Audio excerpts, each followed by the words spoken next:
No lennujaam aitaks parandada peamiselt seda kiiret ühendust välismaailmaga, et täna on väga kiirelt on kasvanud Pärnus just siseturism ja turistide maht selle Eesti-siseselt ja ka Läti suunas, aga Põhjamaad on täna jäänud selles mõttes tähelepanuta ja nende Põhjamaade turistide arv on kiires languses, nii et sealt üle lahe siia või üle Läänemere siia tuua klienti oleks läbi lennujaama oluliselt lihtsam. Ja teine koht on see, et läbi selle lennujaama me saame aastaringselt seda klienti võõrustada siin. Just see, mis aitaks seda tühimikku täita, on see konverentsiturism, mis just talveperioodil või selline, kui on kogu töötav ühiskond või muu ühiskond on sellises töölaines, siis otsitakse ikka seda suunda, kus konverentsi pidada. Et Pärnul on suurepärased võimalused, on mitmed hotellid koos selle spa-keskuse ja konverentsikeskusega koos, et see lahendaks aitaks nendel seda hooaega pikendada.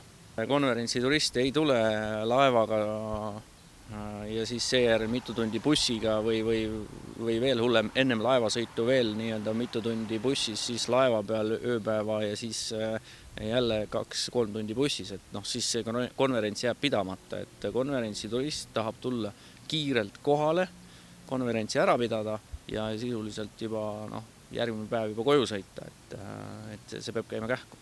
Kohalikud inimesed võidaksid ilmselgelt sellises pääs muu maailmaga neile läheb lihtsamaks ja teistpidi kasvab ka piirkonna majandus ja sellega võidavad sissetulekus kogu Pärnumaa elanikkond.